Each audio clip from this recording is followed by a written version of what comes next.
ہندوستان کی طرف کوچ کرو.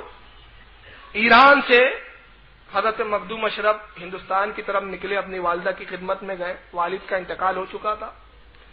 والدہ کے پاس جا کے کہتے ہیں کہ امی جان, میرے استاد خضر نے مجھے ہندوستان کی طرف اشارہ دیا ہے, میں اجازت لینے آیا ہوں. تو والدہ غمزدہ نہیں ہوئی, روئی دھوئی نہیں, ارے بیٹا کہاں یہ سب حکومت چھوڑ کے جا رہے ہو تم؟ آج تو یہ ہے کہ بیٹا نماز پڑھنے جائے تو اماں کو کیا بیٹا ملا بن گیا. یہ آج حالت ہے. تقریر سننے جا رہا ہے, کیا لگا کے رکھے میاں, جب دیکھو تقریر. آج ہمارا یہ مزاج ہے. لیکن وہ مخدوم اشرف جہانگیر سمنانی کی والدہ تھی, سیدہ تھی وہ, خاندان بنو ہاشم خاندان حسین سے تھی وہ. کہا کہ بیٹے اس کی بشارت تو مجھے پہلے ہی مل چکی, میں تمہیں باخوشی اجازت دیتی ہوں, جاؤ ہندوستان میں ایک عالم کو اسلام سے بہرہبر کرو اور اپنے فیض روحانی سے مستفیض کرو, جاؤ تمہیں اجازت ہے. اپنے چھوٹے بھائی کو تخت پہ بٹھایا. جب نکلنے لگے تو والدہ آ کے کہتی ہے کہ دیکھو میں تنہا تو نہیں جانے دوں گی, آخر تم بڑے ناز و انداز سے پلے, اچانک ترک دنیا یہ بڑا مشکل مرحلہ ہے, اس لیے کم از کم 1000 سپاہی ساتھ میں لے کے جاؤ. آپ نے کہا کہ یہ کیا ترک دنیا ہوئی, جب دنیا ساتھ چلے تو اسے ترک دنیا نہیں کہتے. کہا نہیں یہ میری خواہش ہے. کہا امی آپ کا حکم ہے, سراخوں پر 1000 سپاہی, ساتھ میں 1000 گھوڑے. یہ مخدوم اشرف ساتھ میں لے کے نکلے, مگر راستے میں آپ ہر سپاہی کو آزاد کرتے جاتے, کہتے جاؤ واپس لوٹو, جاؤ واپس لوٹو. اور صرف ساتھ میں اس لیے لیا ہے کہ اپنی والدہ کی حکم کی تعمیل کرنا تھا. حتیٰ کہ آخر میں آپ کا ایک وزیر رہ گیا اور اس کے پاس ایک گھوڑا ہے. اس سے بھی کہا, جب وہ آخری سرحد پر آیا سمنا کی, کہا تو بھی واپس لوٹ. کہا حضور میں تو آپ کو نہیں چھوڑوں گا. کہا میرا حکم ہے کہ تو مجھے چھوڑ دے. کہا حضور کم سے کم ایک گھوڑا تو رکھ لیجیے.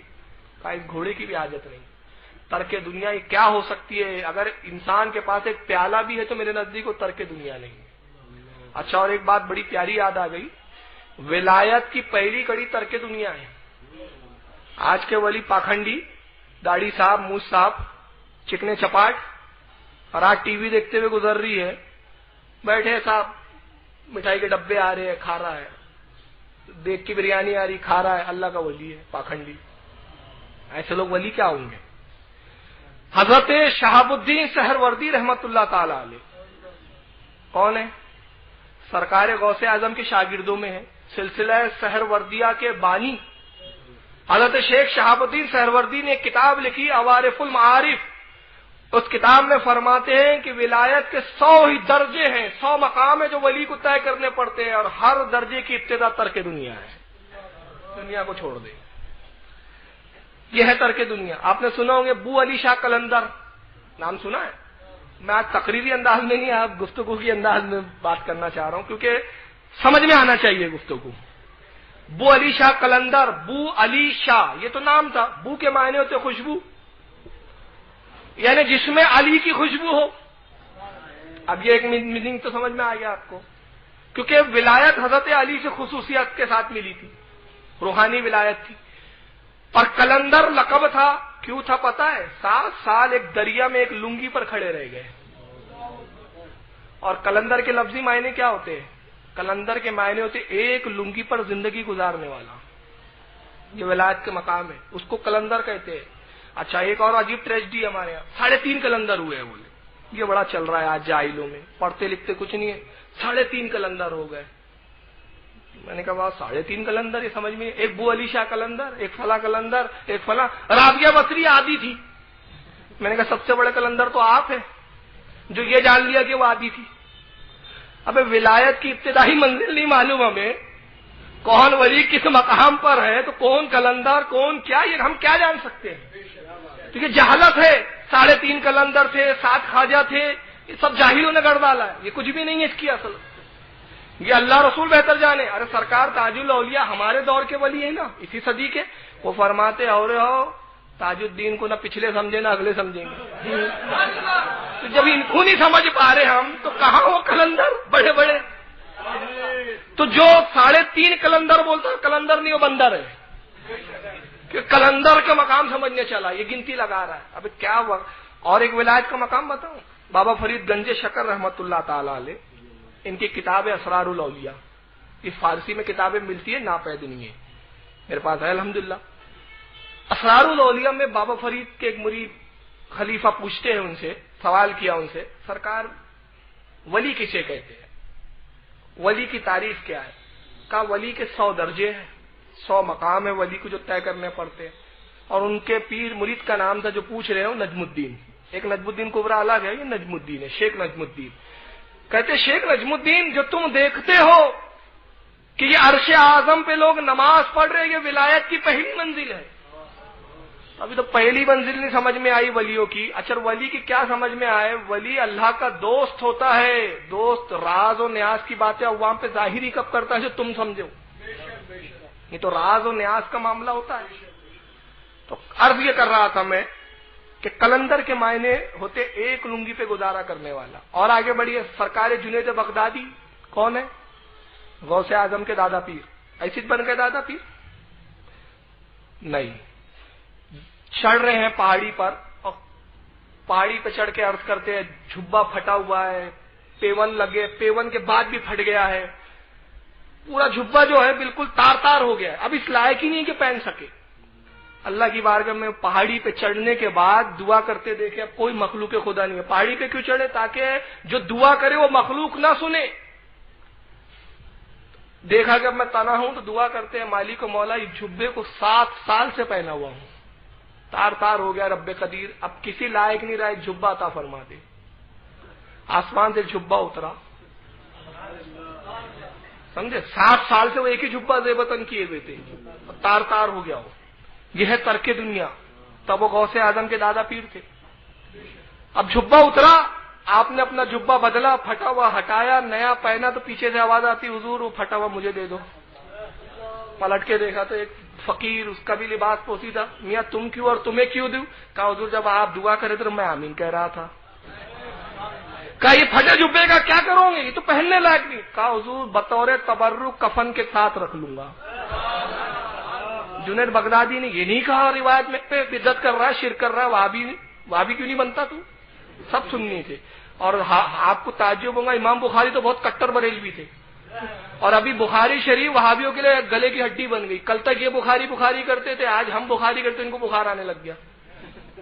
ابھی ایک جگہ میرا مناظرہ ہوا، کیسٹ ریکارڈ ہوئی، کیسٹ ریکارڈ کیا اور دینے کو بھی تیار نہیں، کیونکہ جتنے حوالے میں نے پیش کیے تھے سب بخاری کے تھے، تو بخار ایسا آیا کہ کیسٹ بھی نہیں دے رہا ہو غریب۔ اب دیکھیے بخاری شریف، حضرت سہل ابن سعد رضی اللہ تعالیٰ عنہ صحابی رسول ہے، وہ کہتے ہیں کہ ایک خاتون نے، بخاری شریف میں یہ ایک خاتون نے رسول اللہ صلی اللہ علیہ وسلم کو ایک جھبا لا کے دیا، بڑا قیمتی جھبا تھا۔ سرکار نے جھبے کو لیا، بڑا پسند فرمایا، کہا یہ بڑا نفیس، بڑا ملائم جھبا ہے۔ تو بوڑھی کہتی ہے یا رسول اللہ اسے آپ پہن لے تاکہ مجھے اور خوشی ہو۔ نبی پاک اپنے حجرے میں گئے، اس کو پہنا، پہننے کے بعد جب باہر تشریف لائے تو صحابہ کرام تعریف کرنے لگے، یا رسول اللہ کتنا پیارا جھبا ہے۔ حضرت سہل ابن سعد جو اس حدیث کے راوی ہے، امام بخاری نے ان سے نقل کیا کہ حضرت سہل کہتے ہیں کہ ایک صحابی نے کہا یا رسول اللہ جھبا مجھے دے دیجیے۔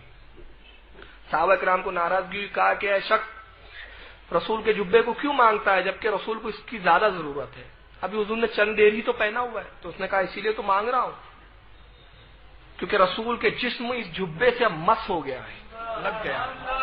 کہا جھبے کا کیا کروں گے؟ کہا باخدا میں نے اسے پہننے کے لیے نہیں بلکہ اس لیے رکھا ہے کہ یہ میرا کفن بنا کے مجھے اس میں دفنا دیا جائے۔ پوری بخاری میں کہیں نہیں ملا۔ رسول اللہ نے کہا ابے بدعت کرتا ہے؟ نہیں۔ تو یہ سب بریلوی تھے ماشاءاللہ، امام بخاری بریلوی تھے، سب بریلی عقیدے سے یہاں سے وہاں تک سب، یہ اب 150 سال بعد پیدا ہوئے، یہ نہیں وہ نہیں۔ تو میں عرض کر رہا تھا کہ جنید بغدادی کی بات لیجیے آپ، جھبے والی، ترک دنیا۔ بو علی شاہ قلندر کی بات لیجئے، ترک دنیا۔ تو ولایت کی ابتدا ترک دنیا ہے۔ جس طرح ایک میان میں 2 تلواریں نہیں رہ سکتی، اس طرح ایسا نہیں ہو سکتا کہ آپ حضرات داڑھی بھی صاحب، بلیڈ کا پیسہ، بلیڈ کے لیے بھی پیسہ لگتا ہے، یہاں تو جبہ 7 سال میں بدل رہا ہے، یہاں بالی رکھنے کے لیے تیار نہیں کچھ دیر، وہاں 7 سال جبہ ہٹانے کے لیے تیار نہیں۔ تو ولی ترک دنیا والا ہوتا ہے۔ مخدوم الشب جہانگیر سمنانی نے دنیا کو ترک کیا، ترک کرنے کے بعد 23 سال کی عمر میں نکلتے آپ۔ اب جب نکلے تو ادھر خضر علیہ السلام ہندوستان پہنچے، اس وقت بنگال میں ایک بہت بڑے ولی کامل تھے، ان کا نام تھا حضرت شیخ علاؤ الدین پنڈوی رحمۃ اللہ علیہ. درود شریف پڑھے. اللہم صلی اللہ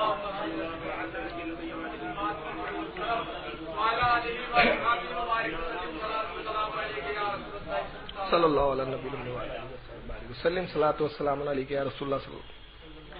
شیخ علاؤ الدین پنڈوی رحمۃ اللہ علیہ ان کے پاس حضرت خضر پہنچے, سلام کیا, کہا حضور میں آپ کو ایک بشارت دینے آیا ہوں. کہا کیا؟ کہا سادات رسول اللہ سے ایک شہباز کہتے بہت اونچی اڑان اڑنے والا پرندہ, وہ پرواز کر چکا ہے سمنا سے اور آپ ہی کے پاس آنے والا ہے, اور لوگ راستے میں جال بچھائے ہوئے ہیں, مگر میں آپ ہی کے پاس اس کو لے آؤں گا تمام جالوں سے بچا کر. جال بچھائے ہوئے سے یہاں کیا مراد تھی؟ ہر ولی چاہتا تھا مخدوم اشرف وہ ولی کامل ہے جو ہم سے مرید ہو جائے. ہر وقت کا بڑا بڑا ابدال قطب یہی چاہتے ہیں, لیکن ان کا حصہ تھا شیخ علاؤ الدین پنڈوی کی طرف.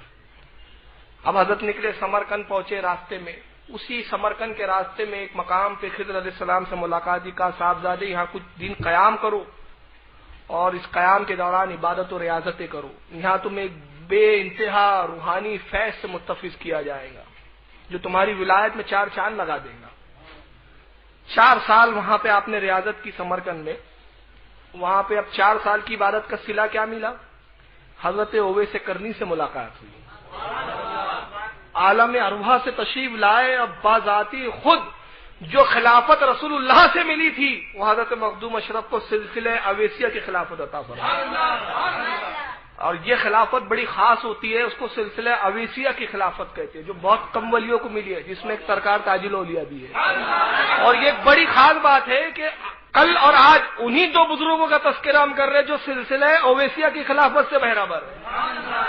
یہ سلسلہ خلافت اویسیہ کیا ہے؟ خلافت ہوتی ہے نا, فلاں کو فلاں نے خلافت دی, فلاں کو فلاں نے, فلاں کو فلاں. سلسلہ اویسیہ میں صرف ایک واسطہ ہوتا ہے, رسول اللہ نے اویس کرنی کو دی اور اویس کرنی ڈائریکٹ آ کے دے دیتے ہیں, بس ایک واسطہ ہے. یہ سلسلہ اویسیہ کی خلافت, اس سے آپ کو نوازا. اس کے بعد جب آپ نکلے, بہار کا ایک علاقہ تھا, منیر نام تھا, اب اس کا نام بدل گیا ہے. وہاں وقت کے بہت بڑے بزرگ مشائخ سلسلہ چشتیہ کے عظیم الشان عظیم المرتبت بزرگ جن کا نام شیخ شرف الدین یحییٰ منیری رحمۃ اللہ تعالی, بہت بڑے بزرگ گزرے یحییٰ منیری, ان کا وصال ہو رہا ہے. مریدین گھیرے ہوئے ہیں. آپ نے فرمایا کہ میری وصیت لکھو. وصیت یہ ہے کہ مجھے کفن دے دینا, یہ دینا, عطر لگانا, میرے سجرہ رکھنا میرے سلسلے کا, میرے مشائخ کی جو تبرکات ملے وہ کفن کے ساتھ رکھنا, اور سب سے اہم وصیت یہ ہے کہ میرے جنازے کو تیار کر کے ایک مقام پہ رکھ دینا. ایک سید النسب سادات سے آئے گا جو 7 قرتوں کا حافظ ہے. یہ وصیت کا خاص حصہ ہے. انہوں نے یعنی عالم باطنی سے یہی نہیں جانا کہ آنے والا سید ہے, بلکہ یہ بھی جان لیا کہ 7 قرتوں کا حافظ ہے. وہ 7 قرتوں میں 7 انداز میں قرت کرتا ہے. قرآن کی قرت کرنے کے 7 انداز ہے. ہمارے ہندوستان میں حضرت عاصم, امام عاصم کا طریقہ رائج ہے. ہر مقطع فکر انہی کے طریقے پہ تلاوت کرتا ہے. 7 طریقے ایسے الگ الگ ہیں. 7 لہن ہے قرآن کے, وہ 7 کے حافظ مخدوم اشرف سندھ ہے. 7 لہن میں قرت فرماتے ہیں. صحیح النسب آئیں گا, وہ میری نماز جنازہ پڑھائیں گا. جب تک وہ نہ آ جائے میرے جنازے کی نماز کوئی نہ پڑھائے. وصیت فرمائی, انتقال ہو گیا. جنازہ تیار کیا مریدوں نے, کھڑے ہوئے. سرکار مخدوم اشرف سمرقند سے ہوتے ہوئے ہندوستان میں داخل ہوئے اور گھومتے گھومتے اسی درمیان میں بہار تشریف لائے. اب جب ان کی تشریف آوری, شیخ یحییٰ منیری کا وصال, اس درمیان میں 1.5 دن گزر گیا تھا. 1.5 دن سے جنازہ رکھا ہوا ہے انتظار میں, کون ہے وہ سید آئے, کون ہے وہ سید. سارے مریدین کھڑے ہوئے. آخر میں آپ کے جو مرید تھے خلیفہ خاص شرف الدین یحییٰ منیری کے, کافی دیر گزر گئی. انہوں نے کہا شاید اب پتہ نہیں حضرت نے عالم سکرات میں تو نہیں بڑبڑایا, چلو میں ہی نماز پڑھا دیتا ہوں. مصلی میں قریب آئے, تبھی دیکھا کہ ایک شہ سوار گھوڑے پہ بڑا چلا آ رہا ہے. انہوں نے دیکھا شاید یہ نہ ہو, مصلی چھوڑا, دوڑے, گھوڑے کے قریب پہنچے, لگام پکڑا, چہرے پہ نظر پڑی, حسن جمال نے گواہی دی کہ سادات سے تشریف لانے والا ہے. چہرہ بتا رہا تھا کہ آل رسول ہے. کہا حضور آپ مخدوم اشرف؟ کہا ہاں فقیر مخدوم اشرف۔ آپ ہی ساتوں قرات کے حافظ ہے؟ کہا ہاں میں ہی ساتوں قرات کے۔ آئیے حضور نماز جنازہ پڑھے۔ کہا اسی لیے تو آیا ہوں۔ سب روحانی تصرفات تھی۔ مصلی پر آئے، امامت فرمائی شرف الدین یحییٰ منیری کی، قبر مبارک میں اپنے ہاتھوں سے اتارا، قبر برابر ہوئی، فاتحہ پڑھی۔ فاتحہ پڑھ کے ابھی ہٹے ہی تھے کہ قبر سے باہر ہاتھ آ گیا۔ یہ ہے لا خوف ان کی منزل۔ ہاتھ باہر آ گیا تھا۔ سارے مریدین ارے شرف الدین یحییٰ کا ہاتھ باہر کیسے آ گیا؟ سب پریشان ہو گئے۔ آواز دی حضور پیر و مرشد کا ہاتھ قبر سے باہر، کیا ماجرا ہے؟ حضرت نے فرمایا ہٹ جاؤ۔ سرکار مخدوم اشرف نے سب کو ہٹایا، وہاں تشریف لائے، مراقبہ کیا۔ مراقبہ کرتے تو دکھ رہے یحییٰ منیری۔ اب کلام ہو رہا ہے، اس زمانے کا انٹرنیٹ، یہ ولیوں کا انٹرنیٹ ہے، روحانیت کا انٹرنیٹ۔ کہا حضور یہ کیا وقت ہے کرامت دکھانے کا؟ قبر سے باہر؟ کہا ہمارے مریدوں کو ہم نے وصیت کی تھی، ایک کلا ایک ٹوپی جو مجھے اپنے مشائخ کے سلسلہ سے ملی تھی، میں نے وصیت کی تھی، اور وہ ٹوپی وہ تھی جو حضرت غریب نواز سے ہوتے ہوئی مجھ تک آئی تھی۔ میں نے وصیت کی تھی کہ وہ میرے سر پہ پہنا دی جائے، وہ ٹوپی انہوں نے پہنانا بھول گئے۔ ٹوپی لاؤ، یہ ہے بزرگان دین، ٹوپی لاؤ۔ حضرت نے کہا ٹوپی لائی جائے۔ ٹوپی لائی، حضرت نے اپنے ہاتھ سے یحییٰ منیری کے ہاتھ میں ٹوپی دی، ہاتھ اندر غائب ہو گیا۔ یہ اولیاء کرام کے تصرفات تھے کہ ولی انتقال کے بعد بھی زندہ ہوتا ہے۔ بہار سے آپ نکلنے کے بعد اور دوسرے مشائخ سے ملاقات کرتے ہوئے بنگال پہنچے۔ بنگال میں آپ کے پیر و مرشد حضرت شیخ علاؤالدین پنڈوی رحمۃ اللہ علیہ جلوہ گر تھے۔ اب شیخ علاؤالدین پنڈوی کون تھے؟ جو مخدوم اشرف کے پیر و مرشد تھے، وہ سن لیجیے۔ ان کے پیر و مرشد تھے حضرت اخی سراج الدین رحمۃ اللہ علیہ، اور حضرت اخی سراج الدین کے پیر و مرشد تھے خواجہ نظام الدین اولیاء۔ نظام الدین اولیاء مخدوم اشرف کے دادا پیر ہیں، یہ بڑی قریب کڑی ہے۔ حضرت شیخ اخی رحمۃ اللہ علیہ نظام الدین اولیاء کی خدمت میں حاضر ہوئے، مرید ہوئے، ریاضت کی، عبادت کی۔ اس کے بعد حضرت نظام الدین اولیاء نے ولایت سے نوازا اور فرمایا کہ ہم نے تمہیں بنگال کی ولایت دی۔ تو اس وقت بنگال میں شیخ علاؤالدین بہت بڑے عالم تھے اس وقت، اور محدث حدیث کے بڑے جانکار، بڑے عالم فاضل۔ اور یہ جو حضرت اخی سراج الدین تھے یہ کچھ پڑھے لکھے نہیں تھے۔ اب دیکھیں یہیں پہ علم کی بات آتی ہے، دیکھیں کہیں تو نظام الدین اولیاء نے کیا کیا، ولایت نامے لکھے، میں نے ان کو فلاں کی ولایت لکھی، فلاں کی ولایت دی۔ نصر الدین چراغ دہلوی کو دہلوی کی ہم نے قطبیت عطا کی، یہ قطبیت عطا ہو رہی ہے، فلاں کو فلاں کا، فلاں کو فلاں کا۔ اور جب ان کا نام لکھا حضرت شیخ اخی سراج الدین کا، لکھتے ہیں کہ یہ ولایت بنگال کی تھی، شرط یہ ہے کہ علم حاصل کر لے، کیونکہ اس وقت پڑھے لکھے نہیں تھے، مطلق جاہل تھے، صرف عبادت گزار خشک عابد تھے۔ حضرت نے دیکھا تو رونے لگے شیخ اخی کا، سرکار ولایت بھی دیتے اور قید بھی لگاتے ہیں۔ کہا جانتے نہیں جاہل ولی نہیں ہوتا، جاؤ پہلے علم ظاہر حاصل کرو تب تمہیں ہم ولایت سے نوازیں گے۔ تو حضرت نظام الدین اولیاء کے ایک اور مرید تھے، ان کا نام تھا حضرت فخر الدین زرادی رحمۃ اللہ تعالی علیہ، وہ وقت کے بہت بڑے عالم تھے۔ ان کے پاس روتے ہوئے پہنچے، کہا پیر و مرشد نے ولایت بھی دی، خلافت بھی دی، مگر ساتھ میں یہ قید لگا دی کہ جب عالم بن جاؤ تب ولایت، جب عالم بن جاؤ تب خلافت نافذ ہوں گی، نافذ تبھی ہوں گی۔ بتائیے اب اس عمر میں پڑھنے کا بھی کوئی عمر ہے؟ نظام الدین اولیاء کی بارگاہ میں بھی کیسے کیسے ہیرے تھے، آپ اندازہ لگائیے۔ تو حضرت فخر الدین کہتے گھبرانے کی کیا بات ہے، آپ صرف 6 مہینے میرے پاس رہیے، میں 6 مہینے میں آپ کو عالم بنا دوں گا۔ اور انہوں نے کورس ترتیب دیا، بڑا شارٹ کٹ کورس تھا، اور 6 مہینے میں اس انداز سے پڑھایا حضرت سراج الدین اخی رحمۃ اللہ علیہ کو، 6 مہینے میں یہ عالم دین بن گئے۔ اب یہ خلافت نامہ لے کے پہنچے، کہا سرکار اب میں عالم ہو گیا ہوں، علم ظاہر سے بھی آراستہ ہو گیا ہوں۔ کہا امتحان لیں گے ہم تمہارا؟ کہا حضور بے شک امتحان لیجیے۔ اب حضرت نظام الدین نے امتحان لیا، تو جب امتحان نظام الدین نے لیا تو کیا شبہ کیسے امتحان لیا ہوں گا۔ چنانچہ مہر لگائی، کہا اب تمہیں ہم بنگال کی ولایت دیتے، اب تم اس قابل ہو گئے ہو، جاؤ بنگال کی ولایت دی۔ تو حضرت فرماتے حضور وہاں ایک بندہ ہے جس کا نام علاؤالدین پنڈوی ہے، بہت بڑا عالم فاضل ہے، اس کے سامنے میں کیسے ٹکوں گا؟ اور ایک جملہ یہ تھا کہ وہاں پہ ایک بہت بڑا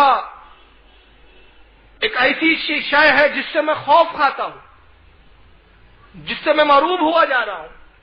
نظام الدین مسکرایا، کہا کس کی بات کرتے ہو؟ علاؤالدین پنڈوی کی، جاؤ وہ تمہارا خادم بن جائے گا۔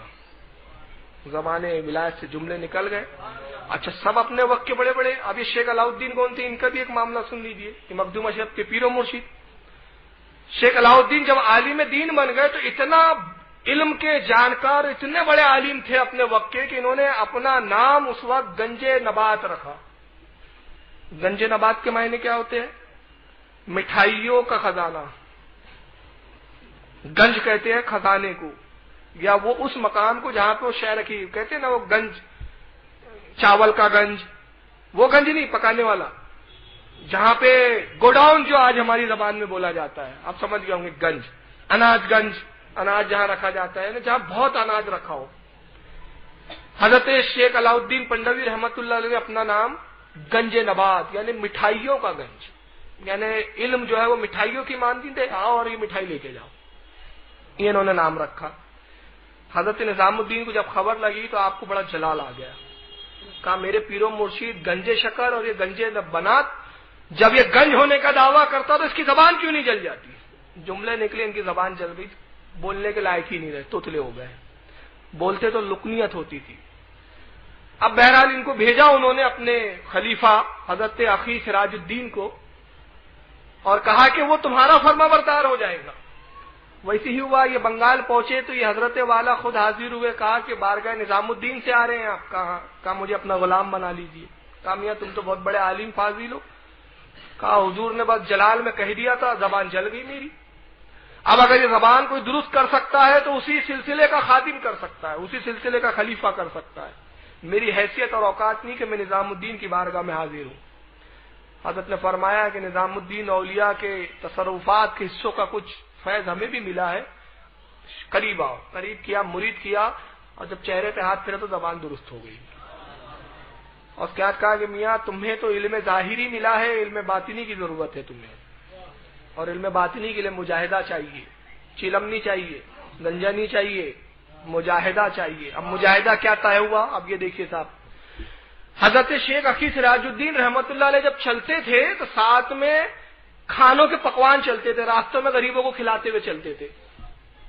عجیب شان تھی ان کی، بڑے عجیب شاہانہ ٹھاٹ تھے، یہ ولیوں کے ایسے ٹھاٹ ہوتے تھے، خود تو فقیری کے لباس پہنتے تھے، دنیا کو کھلاتے تھے۔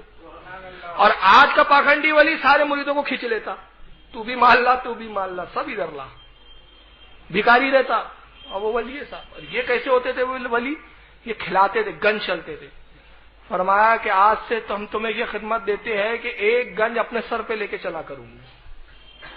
وہ گرم گرم گنج کھانے کا پکایا جاتا اور ویسی اٹھا کے حضرت علاؤالدین پنڈوی کے سر پہ رکھ دیا جاتا، حتیٰ کہ ان کے بال جل گئے، کھوپڑی میں سے ان کے گودا دکھتا تھا گرمی کے۔ اور اسی عالم میں وہ تکلیف برداشت کرے ہوئے شیخ علاؤالدین پنڈوی گرم گرم گنج لے کے چلے جا رہے صاحب۔ اس طرح کئی دن تک ان کا معاملہ چلتا رہا، اور خاندان بادشاہ امر السلاطین سے ان کا تعلق تھا۔ جس زمانے میں دہلی وغیرہ میں جو بادشاہ حکومت کر رہے تھے ان کے خاندان سے ان کا تعلق تھا، مگر ان کا یہ عالم کہ اپنے اہل خاندان میں وہ گنج لے کے جا رہے، تو خاندان کے لوگ بولتے تھے میاں اتنے ٹھاٹ باٹ کی زندگی چھوڑ کے یہ کیا ہے؟ حضرت مسکراتے تھے، کہتے کہ میرے شیخ کا اشارہ یہی ہے کہ اپنے نفس کو کچل، اور یہ نفس کچلی کا کتنا بہترین ذریعہ دے دیا ہے کہ گنج پکڑا کے لے کے چل رہا ہوں۔ اس عالم میں کئی سال گزر گئے، تب علاؤالدین پنڈوی کو آپ نے ولایت سے نوازا، اور پھر پنڈوا کی قطبیت دے کے فرمایا کہ جاؤ وہاں کا ہم نے تمہیں قطب بنایا۔ وہی بنگال کے علاقہ پنڈوا میں حضرت شیخ علاؤالدین پنڈوی رحمت اللہ علیہ جلوہ گر ہے، اور حضرت مخدوم اشرف جہانگیر سمنانی انہی کی بارگاہ میں حاضر ہوتے ہیں۔ جب بنگال کے قریب پہنچے، پنڈوا کے قریب، حضرت نے اپنے مریدوں سے فرمایا شیخ علاؤالدین نے ہمارا چہیتا مرید آ رہا ہے جس کا میں بڑی بے چینی سے انتظار تھا، سادات خاندان آل رسول سے آ رہا ہے، غوث اعظم کی نسل سے ہے، آؤ اس کا استقبال کرنے چلے۔ بڑا شاہانہ استقبال اپنے مریدوں کی جماعت لے کے اور ایک آپ کے بہترین سواری کے ساتھ